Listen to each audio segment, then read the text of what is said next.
الحمد للہ رب العالمین والصلاة والسلام علی خاتم النبیین اما بعد فاعوذ باللہ من الشیطان الرجیم بسم اللہ الرحمن الرحیم الصلاة والسلام علیک یا رسول اللہ وعلی آلک واصحابک یا حبیب اللہ الصلاة والسلام علیک یا نبی اللہ وعلی آلک واصحابک یا نور اللہ۔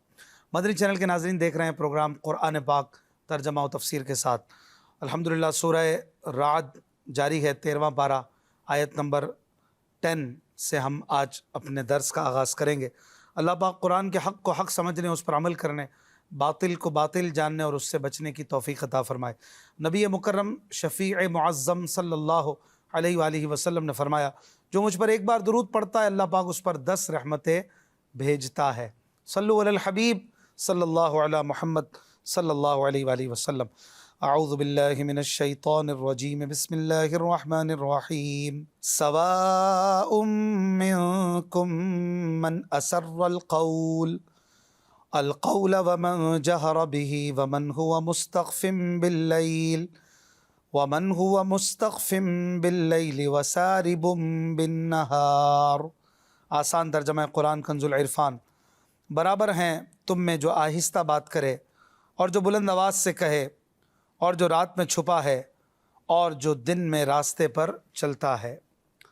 ناظرین کرام، یہاں پر فرمایا گیا سواؤن، برابر ہیں سب، یعنی دل کی چھپی اور زبان سے اعلانیہ کہی ہوئی باتیں، یا رات کو چھپ کر کیے ہوئے عمل ہوں یا دن کو سب کے سامنے کیے ہوئے کام ہوں، سب اللہ پاک جانتا ہے، کوئی اس کے علم سے باہر نہیں۔ حضرت علامہ ساوی رحمۃ اللہ علیہ فرماتے ہیں، جس نے بھی اس آیت میں غور و فکر کیا اور اس کے تقاضوں کے مطابق عمل کیا تو اس کے عمل میں اخلاص آ ہی جائے گا۔ پھر وہ عبادت چاہے اعلانیہ کرے یا پوشیدہ طور پر کرے، دن میں کرے یا رات میں، سب اس کے نزدیک برابر ہوگا۔ کیونکہ جب وہ یہ بات اپنے ذہن میں رکھے گا کہ میرا ہر حال اللہ پاک کے علم میں ہے اور اللہ پاک سے کوئی چیز پوشیدہ نہیں، تو وہ اپنے ظاہر و باطن میں کوئی ایسا کام کرنے کی جرت نہیں کرے گا جس سے اللہ پاک نے منع فرمایا ہے۔ حضرت امام غزالی رحمۃ اللہ علیہ فرماتے ہیں کہ ایک دانش مند کا قول ہے کہ انسان جتنا تنگ دستی سے ڈرتا ہے، اگر اتنا جہنم سے ڈرتا تو دونوں سے نجات پا لیتا، اور جتنی اسے دولت سے محبت ہے، اگر جنت سے اتنی محبت ہوتی تو دونوں کو پا لیتا۔ جتنا ظاہر میں لوگوں سے ڈرتا ہے، اگر اتنا باطن میں اللہ پاک سے ڈرتا تو دونوں جہانوں میں سعادت مند ہو جاتا۔ حضرت سیدنا اسلم رضی اللہ عنہ فرماتے ہیں کہ حضرت عمر بن خطاب رضی اللہ عنہ اکثر رات کے وقت مدینہ منورہ کا دورہ فرماتے تاکہ اگر کسی کی کوئی حاجت ہو تو اسے پورا کرے۔ ایک رات میں بھی ان کے ساتھ تھا۔ آپ رضی اللہ عنہ چلتے چلتے اچانک ایک گھر کے پاس رک گئے۔ اندر سے ایک عورت کی آواز آ رہی تھی کہ بیٹی دودھ میں تھوڑا سا پانی ملا دو۔ لڑکی یہ سن کر بولی، امی جان، کیا آپ کو پتہ نہیں کہ حضرت عمر رضی اللہ عنہ نے حکم جاری فرمایا ہے کہ کوئی بھی دودھ میں پانی نہ ملائے؟ ماں نے یہ سن کر کہا، بیٹی اب تو تمہیں حضرت عمر نہیں دیکھ رہے، انہیں کیا معلوم کہ تم نے دودھ میں پانی ملایا ہے، جاؤ اور دودھ میں پانی ملا دو۔ لڑکی نے سن کر کہا کہ خدا کی قسم میں ہرگز ایسا نہیں کر سکتی کہ ان کے سامنے تو ان کی فرما برداری کروں اور ان کی غیر موجودگی میں ان کی نافرمانی کروں۔ اس وقت اگرچہ مجھے حضرت عمر نہیں دیکھ رہے، لیکن میرا رب تو مجھے دیکھ رہا ہے، میں ہرگز دودھ میں پانی نہیں ملاؤں گی۔ حضرت عمر رضی اللہ عنہ نے ماں بیٹی کے درمیان ہونے والی یہ گفتگو سن لی تھی۔ آپ نے اس لڑکی کے شادی شدہ ہونے کے بارے میں معلومات حاصل کی تو پتہ چلا کہ ابھی اس کی شادی نہیں ہوئی۔ چنانچہ آپ رضی اللہ عنہ نے اس لڑکی کے گھر اپنے بیٹے حضرت عاصم سے شادی کے لیے پیغام بھجوایا اور انہوں نے بخوشی قبول کر لیا۔ اس طرح حضرت عاصم رضی اللہ عنہ کی شادی اس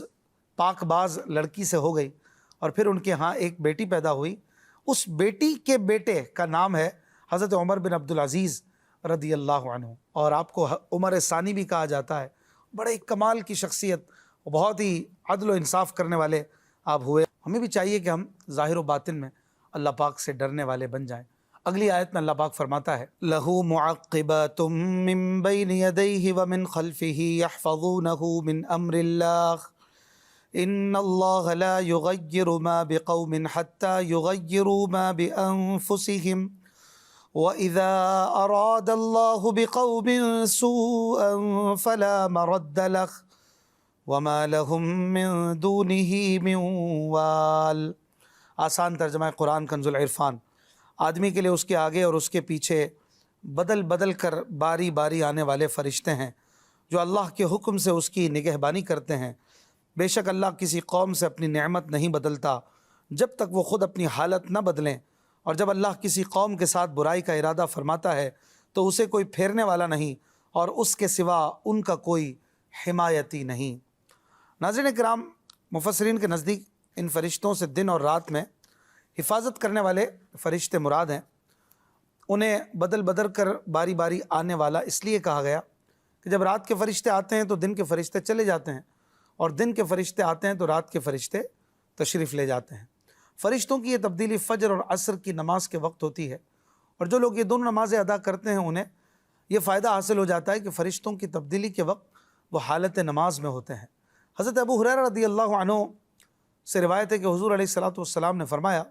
رات اور دن کے فرشتے تم میں باری باری آتے رہتے ہیں اور نماز فجر اور نماز عصر میں اکٹھے ہوتے ہیں، پھر جو تمہارے پاس آئے تھے وہ اوپر چڑھ جاتے ہیں تو ان کا رب ان سے پوچھتا ہے، حالانکہ وہ خوب جانتا ہے کہ تم نے میرے بندوں کو کس حال میں چھوڑا۔ فرشتے عرض کرتے ہیں، ہم نے انہیں چھوڑا تو وہ نماز پڑھ رہے تھے، اور جب ہم ان کے پاس گئے تب بھی وہ نماز پڑھ رہے تھے۔ آگے فرمایا یحفظونہ من امر اللہ، یعنی وہ اللہ کے حکم سے اس کی حفاظت کرتے ہیں۔ اس کے بارے میں حضرت امام مجاہد رحمۃ اللہ علیہ فرماتے ہیں کہ ہر بندے کے ساتھ ایک فرشتہ حفاظت پر مامور ہے جو سوتے جاگتے جن و انس اور موذی جانوروں سے اس کی حفاظت کرتا ہے، اور ہر ستانے والی چیز کو اس سے روک دیتا ہے سوائے اس کے جس کا پہنچنا مشیت الہی میں لکھا ہو۔ اس سے پتہ چلا کہ جسے اللہ پاک حفاظت کرنے کی قدرت عطا فرمائے وہ بھی حفاظت کر سکتا ہے اور کرتا بھی ہے، اور یہ بھی پتہ چلا کہ اللہ پاک کی عطا سے حفاظت کرنے کی قدرت رکھنے کے باوجود کسی کو جو اذیت یا تکلیف پہنچ جاتی ہے اس کی وجہ یہ ہے کہ اس کا پہنچنا اللہ پاک کی مشیت میں ہوتا ہے، اور جو چیز اللہ پاک کی مشیت میں ہو اللہ پاک کے نیک بندے اس کے خلاف نہیں کرتے، لہٰذا اللہ پاک کے نیک بندوں کو اللہ پاک کی عطا سے بلاؤں اور آفتوں سے حفاظت کرنے والا ماننا اور ان سے حفاظت کی التجا کرنا یہ جائز ہے، اور اگر التجا کے باوجود حفاظت نہ ہو تو ان کے خلاف زبان طعن دراز کرنا غلط اور باطل ہے۔ اعلیٰ حضرت امام احمد رضا خان رحمۃ اللہ علیہ کیا خوب شعر لکھتے ہیں کہ تم ہو حفیظ و مغیث، کیا ہے وہ دشمن خبیث، تم ہو تو پھر خوف کیا، تم پہ کروڑوں درود۔ آگے اللہ پاک نے فرمایا کہ ان اللہ لا یغیر ما بقوم حتی یغیروا ما بانفسہم، بے شک اللہ کسی قوم سے اپنی نعمت نہیں بدلتا جب تک وہ خود اپنی حالت نہ بدلیں۔ اس آیت میں قدرت کا ایک قانون بیان کیا گیا ہے کہ اللہ پاک اس وقت تک کسی قوم سے اپنی عطا کردہ نعمت واپس نہیں لیتا جب تک وہ قوم خود اپنے اچھے اعمال کو برے اعمال سے تبدیل نہ کر دے۔ قدرت کا یہی اٹل قانون سورہ انفال میں بھی بیان ہوا کہ ذالک بأن اللہ لم یک مغیرا نعمتا انعمها علی قوم حتی یغیروا ما بانفسہم، فرمایا گیا کہ یہ اس وجہ سے ہے کہ اللہ پاک کسی نعمت کو ہرگز نہیں بدلتا جو اس نے کسی قوم کو عطا فرمائی ہو جب تک وہ خود ہی اپنی حالت کو نہ بدلیں۔ اسلامی تاریخ میں اس قانون کی بے شمار مثالیں موجود ہیں، جیسے ماضی بعید میں دنیا کے 3 بر اعظموں پر نافذ مسلم حکومت کا ختم ہو جانا، 800 سال تک اسپین پر حکومت کے بعد وہاں سے سلطنت اسلامیہ کے سورج کا غروب ہونا، اسلاف کی بے شمار قربانیوں کے بعد حاصل ہونے والے مسلمانوں کے قبلہ اول بیت المقدس کا یہودیوں کے قبضے میں چلے جانا، اسلام کی متحد حکومت کا 20 ٹکڑوں میں تقسیم ہو جانا، اور ماضی قریب میں پاکستان کے 2 ٹکڑے ہو جانا، عراق اور افغانستان پر غیروں کا قبضہ ہونا، مسلم دنیا کا کافر حکومتوں کے دست نگر ہو جانا، یہ اس قانون قدرت کی واضح مثالیں ہیں۔ اللہ پاک مسلمانوں کو عقل سلیم عطا فرمائے اور اپنے اسلاف کے نقش قدم پر چلتے ہوئے ہمیں شریعت و سنت کے مطابق چلنے کی توفیق عطا فرمائے۔ اگلی آیت میں اللہ پاک فرماتا ہے هو الذی یریکم البرق خوفا وطمعا وینشئ السحاب الثقال۔ آسان ترجمہ قرآن کنز العرفان، وہی ہے جو تمہیں بجلی دکھاتا ہے اس حال میں کہ تم ڈرتے ہو یا امید کرتے ہو، اور وہ بھاری بادل پیدا فرماتا ہے۔ ناظرین کرام، اس آیت میں اللہ پاک نے اپنی عظیم قدرتوں میں سے ایک چیز کا بیان فرمایا جو ایک اعتبار سے نعمت ہے اور ایک اعتبار سے عذاب ہے۔ آیت کا خلاصہ یہ ہے کہ رب پاک وہی ہے جو اپنے بندوں کو بجلی دکھاتا ہے اس حال میں کہ بعض لوگ بجلی گرنے سے ڈر رہے ہوتے ہیں اور بعض لوگ بارش کی امید کر رہے ہوتے ہیں کہ بجلی کڑک رہی ہے تو اب بارش برسے گی۔ یاد رہے کہ بارش مقیم اور مسافر دونوں کے لیے کبھی نقصان کا باعث ہوتی ہے کہ اس سے ان کے مال و اسباب اور ذخیرہ کی ہوئی گندم وغیرہ خراب ہو جاتی ہے، اور کبھی فائدے کا باعث ہوتی ہے کہ مسافر کو اپنی ضروریات میں استعمال کے لیے پانی مل جاتا ہے، مقیم کی فصلوں وغیرہ کی نشو و نما ہوتی ہے۔ اسی طرح بجلی کا چمکنا بھی مقیم اور مسافر دونوں کے لیے فائدے اور نقصان کا باعث ہوتا ہے۔ لہٰذا ہر انسان کو چاہیے کہ وہ اپنے دل میں خوف اور امید دونوں رکھے، کیونکہ اللہ پاک کبھی وہ چیز عطا فرماتا ہے کہ جس میں ظاہری اعتبار سے تو شر ہوتا ہے لیکن در حقیقت اس میں بھلائی ہوتی ہے، اور کبھی وہ چیز عطا فرماتا ہے کہ جس میں ظاہری اعتبار سے تو بھلائی ہوتی ہے لیکن در حقیقت اس میں شر ہوتا ہے۔ اگر مستقبل میں کسی چیز کے پائے جانے کا احتمال ہے اور دل پر وہ غالب ہے تو اسے انتظار اور توقع کہتے ہیں، اور جس کا انتظار ہے اگر وہ ایسی ناپسندیدہ ہے جس سے دل میں دکھ اور تکلیف پیدا ہوتی ہے تو اسے خوف کہتے ہیں، اور جس کا انتظار ہے اگر وہ پسندیدہ چیز ہے اور دل کا اس سے ایک تعلق بن چکا ہے اور اس سے دل کو لذت اور آرام پہنچتا ہے تو اسے رجا یعنی امید کہتے ہیں۔ تو گویا امید دل کی راحت کا نام ہے جو محبوب چیز کے انتظار سے حاصل ہوتی ہے، لیکن یہ محبوب چیز جس کی توقع کی جا رہی ہے اس کا کوئی سبب ہونا چاہیے۔ اب اگر اس کا انتظار اکثر اسباب کے ساتھ ہے تو اس پر امید کا لفظ صادق آتا ہے، اور اگر اسباب بالکل نہ ہوں یا اضطراب کے ساتھ ہوں تو امید کے مقابلے میں اس پر دھوکے کا لفظ زیادہ صادق آتا ہے، اور اگر اسباب کا وجود بھی معلوم نہ ہو اور ان کی نفی کا علم بھی نہ ہو تو اس کے انتظار کو تمنا کہا جاتا ہے، کیونکہ یہ انتظار کسی سبب کے بغیر ہے۔ الغرض کوئی بھی حالت ہو، امید اور خوف کا نام اسی پر صادق آتا ہے جس میں تردد ہو، اور جس کے بارے میں یقین ہو اس پر صادق نہیں آتا، کیونکہ طلوع آفتاب کے وقت نہیں کہا جاتا کہ مجھے طلوع آفتاب کی امید ہے، اور غروب کے وقت یہ نہیں کہا جاتا کہ مجھے غروب آفتاب کا خوف ہے، کیونکہ یہ دونوں باتیں تو قطعی اور یقینی ہیں۔ امام غزالی رحمۃ اللہ علیہ فرماتے ہیں کہ ارباب قلوب یعنی دل کی باتوں کو جاننے والے علماء جانتے ہیں کہ دنیا آخرت کی کھیتی ہے اور دل زمین کی طرح ہے، ایمان اس میں بیج کی حیثیت رکھتا ہے، اور عبادات زمین کو الٹ پلٹ کرنے، صاف کرنے، نہریں کھودنے اور ان زمینوں کی طرف پانی جاری کرنے کی طرح ہے، اور وہ دل جو دنیا میں غرق اور ڈوبا ہوا ہے اس بنجر زمین کی طرح ہے جس میں بیج پھل نہیں لاتا، اور قیامت کا دن فصل کاٹنے کا دن ہے اور ہر شخص وہی کچھ کاٹے گا جو اس نے بویا ہوگا۔ تو مناسب یہی ہے کہ بندے کی امید مغفرت کو کھیتی باڑی کرنے والے پر قیاس کیا جائے، کہ جو شخص اچھی زمین حاصل کرتا ہے اس میں عمدہ بیج ڈالتا ہے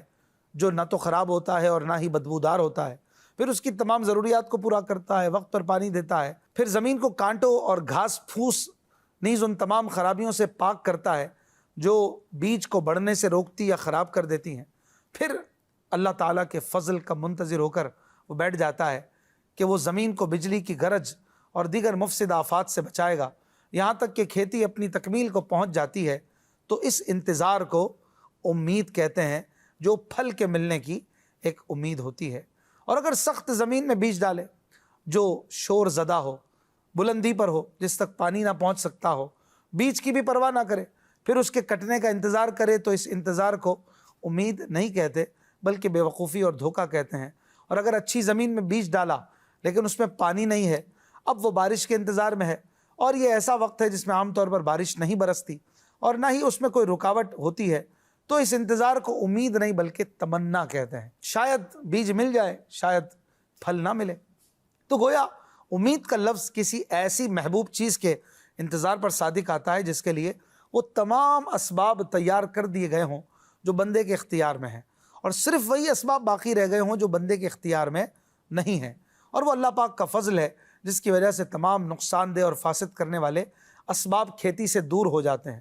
پس جب بندہ ایمان کا بیج ڈالتا ہے، اس کو عبادات کا پانی پلاتا ہے، دل کو بد اخلاقی کے کانٹوں سے پاک کرتا ہے اور اللہ پاک کے فضل کا مرتے دم تک منتظر رہتا ہے، حسن خاتمہ جو کہ مغفرت تک پہنچاتا ہے، اس کا انتظار کرتا ہے، تو یہ انتظار حقیقی امید ہے، اور یہ ذاتی طور پر قابل تعریف ہے، اور موت تک اسباب ایمان کے مطابق اسباب مغفرت کی تکمیل کے لیے قیام اور دوام کا باعث ہے۔ اور اگر ایمان کے بیچ کو عبادات کا پانی نہ دیا جائے یا دل کو برے اخلاق سے ملوث چھوڑ دیا جائے اور دنیاوی لذت میں منہمک رہا جائے، پھر مغفرت کا انتظار کرنا، یہ انتظار ایک بے وقوف شخص کا کام ہے اور دھوکے میں مبتلا شخص کا انتظار ہے۔ اللہ پاک ہمیں ایمان میں مضبوطی اور عبادات پر استقامت عطا فرمائے اور اپنے ایمان کی حفاظت کی فکر اور جذبہ عطا فرمائے۔ پھر اللہ تعالیٰ نے اپنی نعمت کا ایک اور انداز میں آخر میں اس آیت کے ذکر فرمایا کہ وَيُنشِئُ السَّحَابَ الثِّقَالَ، اور وہ اللہ پاک بھاری بادل پیدا فرماتا ہے، یعنی پانی سے بوجھل بادلوں کو پیدا فرما کر بارشیں برساتا ہے۔ یہ اللہ پاک کی عظیم قدرت ہے۔ اگلی آیت میں اللہ پاک ارشاد فرماتا ہے وَيُسَبِّحُ الرَّعْدُ بِحَمْدِهِ وَالْمَلَائِكَةُ مِنْ خِيفَتِهِ وَيُرْسِلُ الصَّوَاعِقَ فَيُصِيبُ بِهَا مَنْ يَشَاءُ وَهُمْ يُجَادِلُونَ فِي اللَّهِ وَهُوَ شَدِيدُ الْمِحَالِ۔ آسان ترجمہ قرآن کنز العرفان۔ اور رعد اس کی حمد کے ساتھ تسبیح بیان کرتا ہے اور اس کے خوف سے فرشتے بھی تسبیح کرتے ہیں، اور وہ کڑک بھیجتا ہے تو اسے جس پر چاہتا ہے ڈال دیتا ہے، حالانکہ وہ لوگ اللہ کے بارے میں جھگڑ رہے ہوتے ہیں اور وہ سخت پکڑنے والا ہے۔ ناظرین کرام، گرج یعنی بادل سے جو آواز پیدا ہوتی ہے، اس کے تسبیح کرنے کے معنی یہ ہیں کہ اس آواز کا پیدا ہونا خالق قادر ہر نقص سے پاک ذات کے وجود کی دلیل ہے۔ اور ایک قول اس آیت کے متعلق یہ ہے کہ رعد کی تسبیح سے مراد اس آواز کو سن کر اللہ پاک کے بندے جو تسبیح کرتے ہیں وہ رعد کی تسبیح ہے۔ بعض مفسرین کرام کا قول ہے کہ رعد ایک فرشتے کا نام ہے جو بادلوں پر مامور ہے، وہ انہیں چلاتا ہے، اور بادل سے جو آواز آتی ہے وہ رعد نامی فرشتے کی تسبیح ہے۔ یاد رہے کہ گرج اور کڑک کی آواز اللہ پاک کی طرف سے ایک وعید ہے، لہٰذا جب اس کی آواز سنیں تو اپنی دنیاوی گفتگو روک کر اللہ پاک کے ذکر میں مشغول ہو جائیں اور اللہ پاک کے عذاب سے اس کی پناہ مانگیں۔ چنانچہ حضرت عبداللہ ابن زبیر رضی اللہ عنہ جب گرج کی آواز سنتے تو گفتگو چھوڑ کر یہ آیت مبارکہ پڑھتے وَيُسَبِّحُ الرَّعْدُ بِحَمْدِهِ وَالْمَلَائِكَةُ مِنْ خِيفَتِهِ، پھر فرماتے بے شک یہ زمین والوں کے لیے شدید وعید ہے۔ حضرت عبداللہ ابن عمر رضی اللہ عنہما فرماتے ہیں جب نبی کریم صلی اللہ علیہ وآلہ وسلم گرج اور کڑک کی آواز سنتے تو یہ دعا مانگتے اللہم لا تقتلنا بغضبک ولا تہلکنا بعذابک وعافنا قبل ذلک، یعنی اے اللہ ہمیں اپنے غضب سے نہ مارنا اور اپنے عذاب سے ہلاک نہ کرنا، اور ہمیں اپنا عذاب نازل ہونے سے پہلے عافیت عطا فرمانا۔ حضرت عبداللہ ابن عباس رضی اللہ عنہما سے روایت ہے کہ نبی کریم صلی اللہ علیہ وآلہ وسلم نے فرمایا جب تم گرج کی آواز سنو تو اللہ پاک کا ذکر کرنا شروع کر دو، کیونکہ یہ ذکر کرنے والے کو نہیں پہنچتی۔ پھر فرمایا کہ والملائکۃ من خیفتی، اور فرشتے اس کے ڈر سے تسبیح کرتے ہیں، یعنی جو بادلوں پر معمور فرشتے کے مددگار ہیں یا اس سے تمام ملائکہ مراد ہیں، اور آیت کا مطلب یہ ہے کہ فرشتے اللہ پاک کی ہیبت اور اس کے جلال کی وجہ سے اس کی تسبیح کرتے ہیں۔ پھر فرمایا کہ وَيُرْسِلُ الصَّوَاعِقَ، اور وہ کڑک بھیجتا ہے۔ صاعقہ اس شدید آواز کو کہتے ہیں جو آسمان و زمین کے درمیان سے اترتی ہے، پھر اس میں آگ پیدا ہو جاتی ہے یا عذاب یا موت، اور وہ شدید آواز اپنی ذات میں ایک ہی چیز ہے، اور یہ تینوں چیزیں اسی سے پیدا ہوتی ہیں۔ حضرت حسن رضی اللہ عنہ سے روایت ہے نبی کریم صلی اللہ علیہ وآلہ وسلم نے عرب کے ایک نہایت سرکش کافر کو اسلام کی دعوت دینے کے لیے اپنے چند صحابہ اکرام رضی اللہ عنہم کو بھیجا۔ انہوں نے اس کافر کو اسلام کی دعوت دی تو وہ کہنے لگا کہ محمد کا رب کون ہے جس کی تم مجھے دعوت دیتے ہو؟ کیا وہ سونے کا ہے یا چاندی کا ہے یا لوہے کا ہے یا تانبے کا؟ مسلمانوں کو یہ بات بڑی بری لگی۔ انہوں نے واپس آ کر حضور علیہ الصلاۃ والسلام سے عرض کیا کہ ایسا بڑا کافر سیاہ دل اور سرکش تو ہم نے کبھی نہیں دیکھا۔ حضور علیہ الصلاۃ والسلام نے فرمایا اس کے پاس پھر جاؤ۔ اس نے پھر وہی گفتگو کی اور اتنا مزید کہا کہ کیا محمد کی دعوت قبول کر کے میں ایسے رب کو مان لوں جسے نہ میں نے کبھی دیکھا نہ پہچانا؟ یہ حضرات پھر واپس آ گئے اور انہوں نے عرض کی کہ حضور اس کی خباثت تو اور بڑھ گئی ہے۔ ارشاد فرمایا پھر جاؤ۔ صحابہ اکرام رضی اللہ عنہم حکم کی تعمیل کرتے ہوئے پھر گئے۔ جس وقت اس سے گفتگو کر رہے تھے اور وہ ایسی ہی سیاہ دلی کی باتیں بک رہا تھا تو ایک بادل آیا، اس سے بجلی چمکی اور کڑک پیدا ہوئی۔ کچھ دیر بعد ایک بجلی گری اور اس بدبخت کو جلا کر راکھ کر دیا۔ یہ حضرات اس کے پاس بیٹھے ہوئے تھے۔ جب وہاں سے واپس ہوئے تو راستے میں انہیں صحابہ اکرام رضی اللہ عنہم کی ایک اور جماعت ملی۔ وہ کہنے لگے کہیں وہ شخص جل گیا؟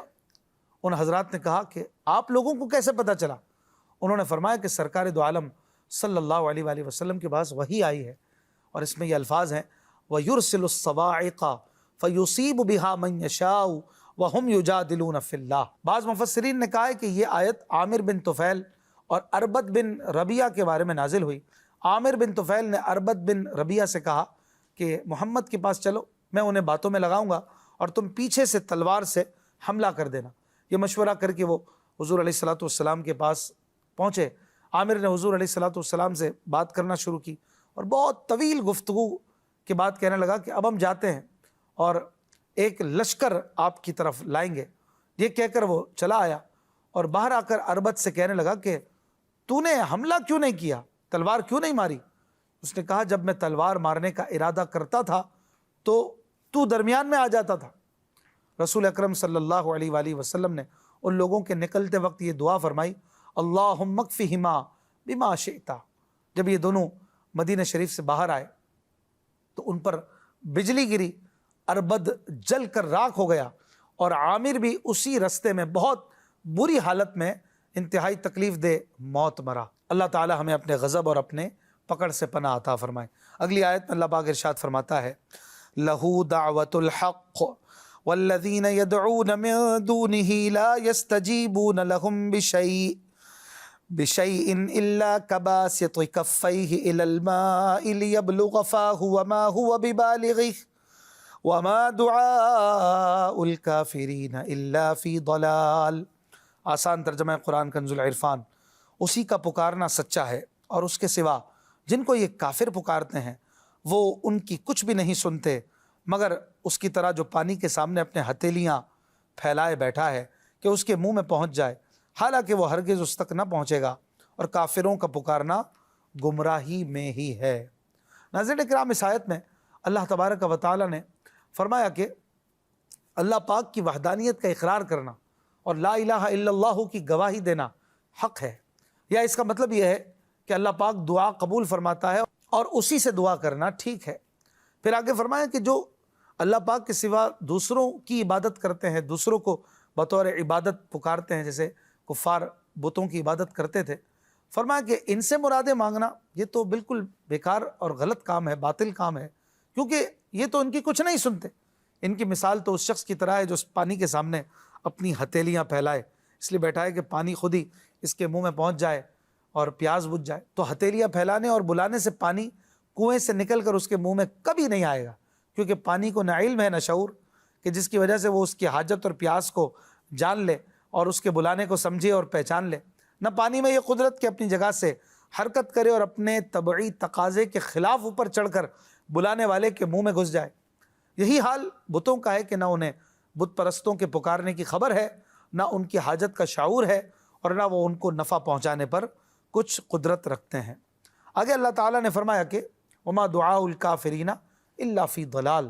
اور کافروں کا پکارنا گمراہی میں ہی ہے، یعنی ان کا پکارنا بیکار ہے، کیونکہ یہ ان سے طلب کر رہے ہیں کہ جو خود نفع پہنچانے اور نقصان دور کرنے کا اختیار ہی نہیں رکھتے، جبکہ اللہ پاک کو پکارنا بیکار نہیں بلکہ وہ اگر چاہے تو ان کی دعائیں قبول بھی فرما لیتا ہے۔ دنیاوی معاملات سے متعلق کئی ان کی مانگی ہوئی مرادیں پوری بھی ہو جاتی ہیں، قبول ہونا ظاہر بھی ہو جاتا ہے۔ تو اگر وہ جنت کی دعا مانگیں اور اللہ پاک پر ایمان لے آئیں تو اللہ تعالیٰ انہیں جنت بھی عطا فرما سکتا ہے، بلکہ ایمان کی توفیق بھی عطا فرما سکتا ہے۔ اللہ پاک سے دعا ہے کہ وہ ہمیں قرآن پاک سمجھنے اور اس پر عمل کرنے کی توفیق عطا فرمائے۔ زندگی رہی تو اگلے پروگرام میں انشاءاللہ الکریم ملاقات ہوگی۔ اپنا خیال رکھیے گا۔ صلو علی الحبیب صلی اللہ علی محمد صلی اللہ علیہ وآلہ وسلم۔